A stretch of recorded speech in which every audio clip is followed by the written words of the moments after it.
Bonjour, bonsoir, chers téléspectateurs. Merci de nous suivre sur Téléchat. Les Belles Lettres, c'est un magazine conçu pour étancher votre soif en matière de littérature. Aujourd'hui, nous avons le plaisir de recevoir un jeune nouvel auteur. Il s'appelle Lizina Soussia Moïse. Avec lui, nous allons parler de son ouvrage qui vient de paraître aux éditions Dari en 2022, une œuvre intitulée Insolite. C'est un recueil de 6 petits récits longs de 64 pages qui traitent des faits divers de notre société, inceste, homicide, pédophilie, viol, etc. Lizina Soussia Moïse est né en 1994 à Bol. Dès son jeune âge, il est passionné par la littérature et manifeste un vif intérêt pour l'écriture. Il effectue ses études primaires et secondaires à Gelenden jusqu'à l'obtention du baccalauréat série A4.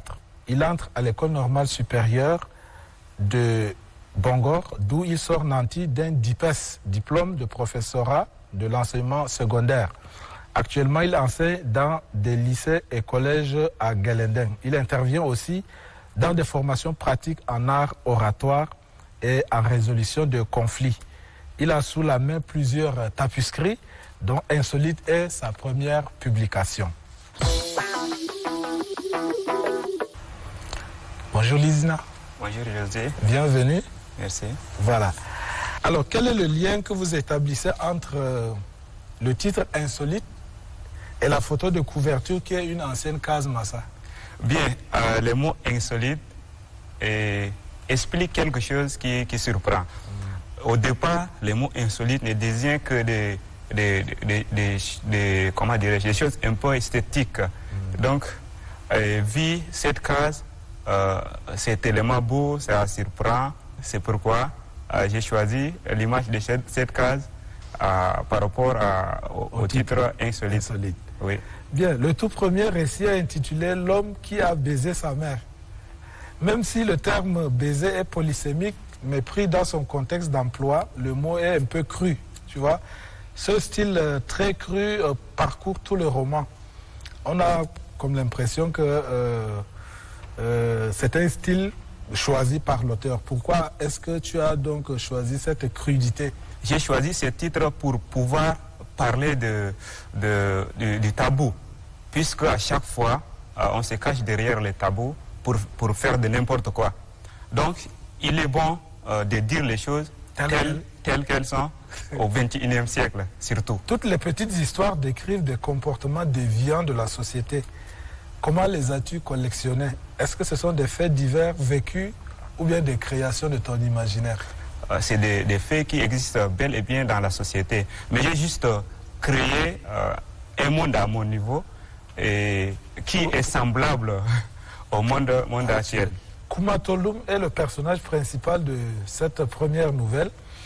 Le jour de Noël, il se laisse tromper par sa copine Maïmouna, qui l'abandonne en pleine fête après avoir profité de son alcool et de tout le reste.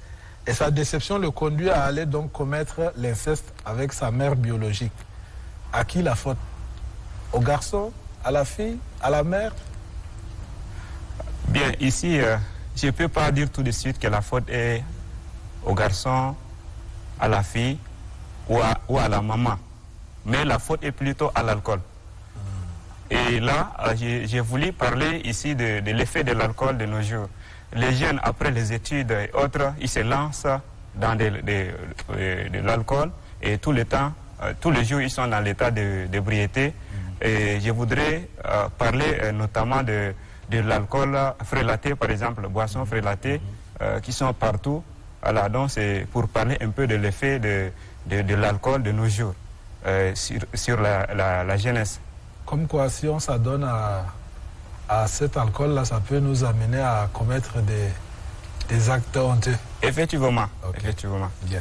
L'inceste est un péché condamné dans la plupart des sociétés africaines, quelques rares communautés. Mais en dehors du caractère honteux de cette relation intime, est-ce qu'il y a d'autres conséquences sociales? Bien, des conséquences sociales, si on apprend que tel ou tel homme a commis des pareils actes, même dans la société, il est mal vu d'abord. Et surtout la société africaine. Et aller jusqu'à avoir des ébats amoureux avec sa propre maman, je pense que même un animal est mieux par rapport à cette personne. L'homme qui a hérité de sa belle-fille, c'est le titre de la seconde nouvelle. Le vieux Barka prétexte la mort de son fils Ramdou pour coucher avec Falmata, l'épouse de son fils. Quelle perversion, ce vieil homme. Et je voudrais parler ici de l'amour. À chaque fois, on dit l'amour n'a pas de limite. On dit l'amour est aveugle. Mais il faut qu'on sache qu'il y a des règles qui sont dictées par la société qu'on doit respecter. Et aller jusqu'à hériter la femme de son fils. Hériter, quand on dit hériter, ça sous-entend que c'est lorsque la personne n'est plus. Mais pour lui, c'est lorsque son fils est vivant qu'il voulait hériter de sa belle-fille, et tout en souhaitant la mort de son fils. Et là, j'ai voulu parler ici de débordement de l'amour si on ne fait pas très attention. Ramdou est rentré nuitamment, c'est ce qu'on entend, qu'on lit. Oui. Il surprend donc son père dans le lit avec sa jolie Falmata. Qu'est-ce qui s'est passé ensuite? Rien. Vous avez laissé aussi le lecteur sur sa soif. Bien, c'est pour dire que je ne suis pas là pour juger, mais je suis là pour dire et laisser maintenant la chance au lecteur de juger lui-même, de continuer la suite. C'est pas fini, c'est au lecteur de continuer. Est-ce qu'il y a eu bagarre ou est-ce qu'il y a eu mort? Bon, en tout cas, est-ce qu'il y a eu bagarre ou pas? C'est au lecteur de compléter la suite et d'essayer d'imaginer ce qui adviendra. Ok. Bien. L'inceste occupe une place de choix dans cette œuvre. Dans la troisième nouvelle, vous entraînez une fois de plus le lecteur dans un lieu inconnu qui s'appelle Terre-Île, c'est ça? Oui. Terre-Île, que vous situez géographiquement au milieu de l'océan Atlantique. Bizarra, c'est le personnage, un fils unique mais gâté, qui utilise des subterfuges pour droguer sa mère veuve et coucher avec elle jusqu'à la grosser.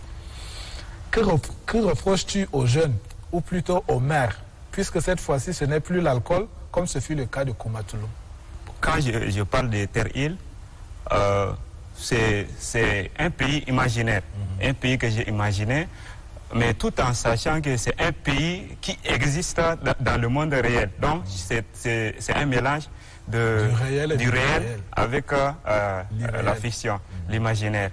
Alors, ici c'est pour dire que quand l'enfant a atteint déjà la puberté, il n'est pas bon qu'il soit tout le temps auprès de sa mère. Il faut qu'il soit un peu à l'écart, et il faut qu'il y ait aussi un parent, un père, pour pouvoir l'éduquer. Et ici, Bizarra a perdu son père juste quelques heures seulement après sa naissance. Donc, c'est pour dire qu'il faut faire très attention lorsqu'on a un enfant qui vient encore de faire son entrée dans l'âge de puberté. Il faut qu'il soit un peu éloigné de sa mère. Bien, la nouvelle suivante nous introduit dans un homicide passionnel. Barba, c'est le nom du personnage, commet un sacrilège avec le corps de sa propre femme qui s'appelle Rachel. Je rappelle les faits, après l'avoir égorgé, il découpe le cadavre en morceaux et l'expédie en colis à ses beaux-parents qui, eux, se trouvent en Djamena alors que lui se trouve en France. Le motif est qu'il a surpris sa femme en flagrant délit d'adultère avec un vieux blanc à Paris. Est-ce suffisant comme motif de meurtre pour commettre toute cette infamie? Pourquoi vous faites faire cela à votre personnage? Bien, il faut d'abord parcourir la nouvelle. Ces couples, Barba et Rachel, ont vécu une situation très acariâtre depuis les jours de leur mariage. C'était le moment des famines, etc. Mais ils ont quitté le Tchad pour aller à Paris. C'est-à-dire, le niveau de vie a changé. Maintenant, une fois à Paris, chacun d'eux a été soumis à une condition. Et là, c'est l'intérêt qui se cache derrière. C'est l'intérêt. Rachel doit divorcer d'avec son mari pour vivre avec un riche. Et Barba aussi était conditionné à divorcer également avec sa femme pour vivre dans cette richesse. Alors, ne trouvant pas d'autre solution, Barba espionnait sa femme et tout comme Rachel aussi espionnait son mari pour pouvoir trouver un motif pour le divorce. Et c'est comme ça que Barba partait de temps en temps voir là où sa femme travaillait. Puisque durant toute la semaine, ils ne se rencontraient pas. Et ils se rencontraient sauf les week-ends. L'un travaille le jour, l'autre la nuit. Et c'est toujours comme ça. Alors, dire que est-ce que cela est suffisant pour commettre un crime. Pour commettre un crime. Je reviens chez nous ici au Tchad. À chaque fois, nous parlons de meurtre. Voilà, tel homme a tué sa femme et ça devient presque un fait divers, j'allais dire comme ça. Et parfois, c'est pour de rien. Des choses insignifiantes, etc. Et on arrive à donner des coups de poignard à la femme, on la tue. Et c'est pour parler de la marginalisation de la femme. Et ça doit s'arrêter à ce niveau, selon moi. Puisqu'on ne va pas continuer par prendre la femme comme une chose. Et faire d'elle ce que nous voulons. Et la tuer comme nous voulons. Si vous voyez un peu la suite, on ne sait pas est-ce que Barba est en prison ou pas. Puisqu'il y a des gens qui commettent des pareils homicides volontairement et ils ne se retrouvent même pas en prison. Ou ils tuent tout en disant que c'est ma femme.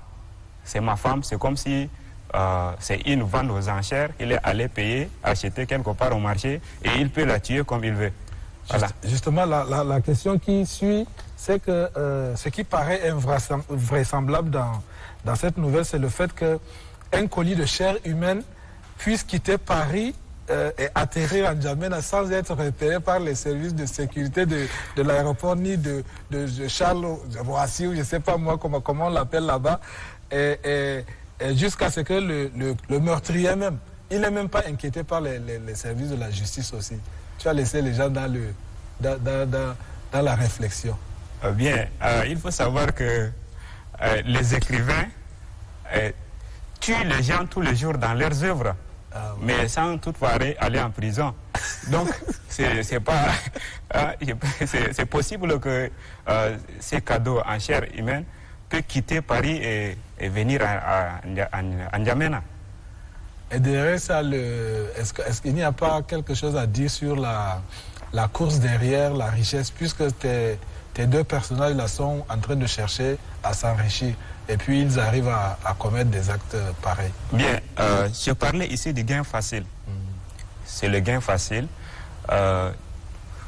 On dit qu'il va lentement, va sûrement. Mais la richesse ne vient pas un seul jour. Tu es arrivé à Paris, oui. Tu as suivi une formation, oui.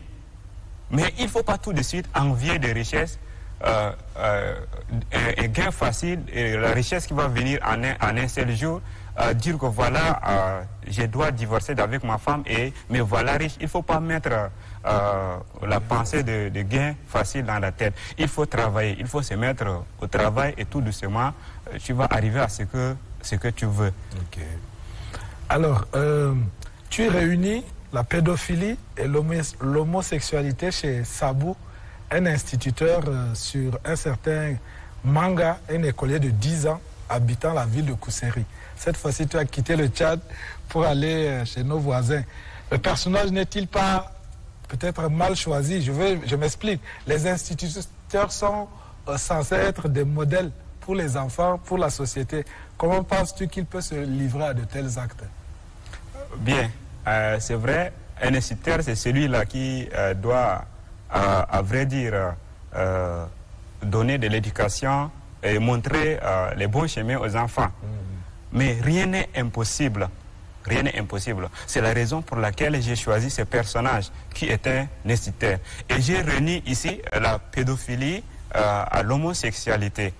Voilà, c'est pour parler un peu aussi de la gravité de l'homosexualité qui commence à prendre de l'ampleur en ces derniers temps. Imaginez, comment se fait-il qu'un homme tombe amoureux de quelqu'un de même sexe que lui, je voudrais dire un homme envers un homme, ou bien une femme envers une autre femme. C'est anormal. Et de sur quoi sur un mineur encore. Sur un mineur. Et ça t'a même amené à créer un nouveau mot, oui. Homopédophilie. Oui, parce que je ne me retrouvais pas. Comment pourrais-je qualifier cet acte? L'homosexualité, oui, mais encore un mineur, c'est de la pédophilie. Mais j'ai cherché ce mot. Est-ce qu'il existe un mot dans le dictionnaire qui peut qualifier les deux actes à la fois? C'est-à-dire l'homosexualité et la pédophilie. Et je n'arrivais pas. Et c'est la raison pour laquelle je suis passé par ces néologismes pour pouvoir inventer ces mots. Voilà. Oui. Tout à fait. Alors, condamné à 10 ans de prison et à verser une amende en guise de dommages et intérêts de 1 500 000, que s'est-il passé encore qu'à peine 3 mois en prison, le meurtrier, le coupable se retrouve libre en train de jouir de sa liberté? Il faut savoir que de nos jours, il y a des gens qui commettent des crimes volontairement. Ils tuent, mais sans toutefois aller en prison. Et lui, au moins, il a été jugé. Mais il faut se poser la question, qu'est-ce qui s'est passé en prison pour qu'il sorte? Qu'il sorte. Les personnages allaient en prison, il est libéré. Mais c'est pour dire que c'est possible de nos jours de commettre des crimes, aller en prison et revenir. Et c'est des choses que nous voyons quotidiennement. Il y a des gens aujourd'hui qui tuent. Ils tuent et sans toutefois être enfermés quelque part, par rapport peut-être à sa position sociale, simplement. Donc derrière ça, il y a la corruption qui est là. Derrière ça, il y a effectivement la corruption. Il y a l'idée de la corruption. Il y a aussi l'affinité qui est là aussi. Bien, la dernière nouvelle parle encore d'un viol de mineurs. Cette fois-ci, c'est 2 sœurs qui sont violées par le même type. Cette fois-ci, ce crime-là est resté impuni. L'impunité dans cette œuvre traduit-elle l'intolérance ou bien la tolérance de la société, ou plutôt la corruption? Vous voyez, 2 sœurs violentées par un seul monsieur, ça surprend, c'est choquant. Et de surcroît, à la fin de la nouvelle, le personnage a disparu. C'est-à-dire, il a pris fuite. D'ailleurs, ce sont toutes les 2 des mineurs. 15 ans, 12 ans. 15 ans, 12 ans, ce sont des mineurs. Et de surcroît, les bons messieurs étaient infectés. Il était malade. Et il les a contaminés. Alors, quand il a compris qu'il a commis cet acte, il a pris fuite. Il s'est caché. Donc c'était intentionnel. Oui. Intentionnellement qu'il l'a fait. Il a fait ça expressément. Il sait ce qui va advenir après. Et il s'est caché. Et un bon matin, maintenant, le père de ces 2 filles les surprend quelque part au bord de la route. Et entre-temps, ces 2 sœurs subissent des colivés. À chaque fois où elles sortent, voilà les deux sœurs qui étaient violées par le monsieur qui a pris fuite. Et de surcroît, elles sont malades. Donc elles sont stigmatisées. Oui, elles vivaient avec cette tension et elles étaient traumatisées. Alors, on se rend finalement compte, M. Lizina, que toutes ces nouvelles n'ont qu'un seul dénominateur commun, le sexe. Pourquoi ce thème vous passionne-t-il? Je pense que le vagabondage sexuel de nos jours prend vraiment de l'ampleur. C'est devenu un peu comme un commerce, si vous me permettez le terme.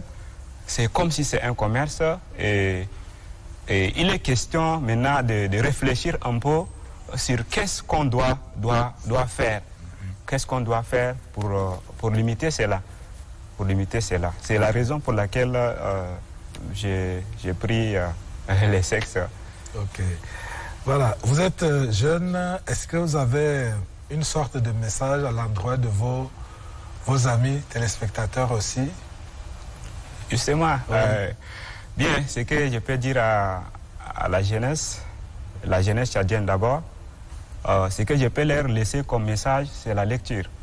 C'est la lecture, puisque beaucoup ne lisent pas. Et si on ne fait pas attention, on risque de confirmer l'affirmation des Blancs selon laquelle si on veut garder un secret en Afrique, il faut le laisser dans un livre. Nous ne lisons pas. Donc, ce que je leur laisse comme message est de savoir que le secret de toute connaissance se trouve dans les livres. Maintenant, proposez-nous la lecture d'un extrait de votre recueil. Bien, je propose le chapitre 4. Ok. L'homme qui a tué sa femme. Des ossements, des cadavres d'animaux autour du village. C'est dans cette condition de sécheresse que Barba s'est marié avec Rachel. Pendant cette période de famine, le village de Gondrana était presque déserté par ses habitants. Mais le couple Barba-Rachel tenait encore le coup. Ce jeune couple avait l'espoir que tout cela passera, car après la pluie, le beau temps. Pour survivre à ces drames, tôt le matin, le couple partait dans la forêt dense pour déterrer des tubercules sauvages.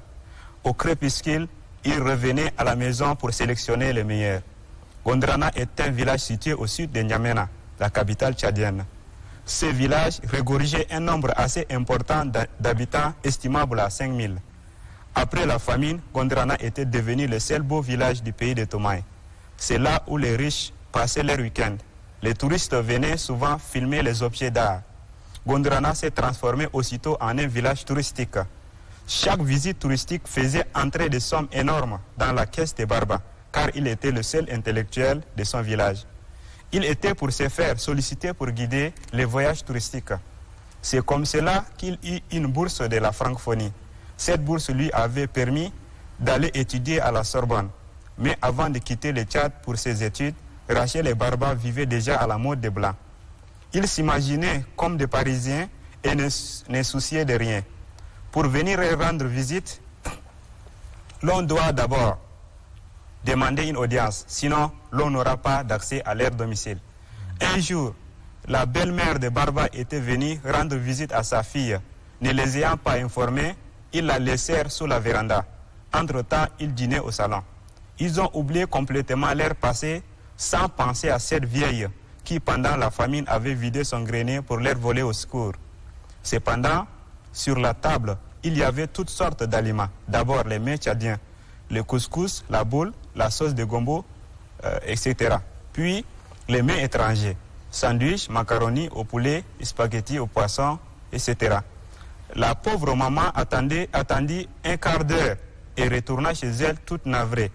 Quand ils sortirent, la vieille était déjà partie. « Oh là là, elle est partie, mon amour », disait Barba à sa femme. « Qui, maman ?» l'interrogea-t-elle. « Oui, ta mère. Elle devait nous informer avant de venir. Ce n'est pas grave. » Ils éclatèrent de rire et s'amusèrent comme des mômes. Ils vivaient donc une vie de luxe dans un village perdu en pleine forêt. Ils vivaient comme l'ombre et l'objet. Ils sont toujours ensemble. Voilà. Monsieur Lizina Soucia Moïse, merci beaucoup d'être venu sur notre plateau. Merci de m'avoir invité sur votre plateau. Chers amis téléspectateurs, c'est la fin de ce numéro que nous avons consacré au livre de monsieur Lizina Soucia Moïse intitulé Insolite, paru aux éditions d'Ari en 2022. Merci à vous de nous avoir suivis. Continuez à regarder les programmes de Télé Tchad. Au revoir.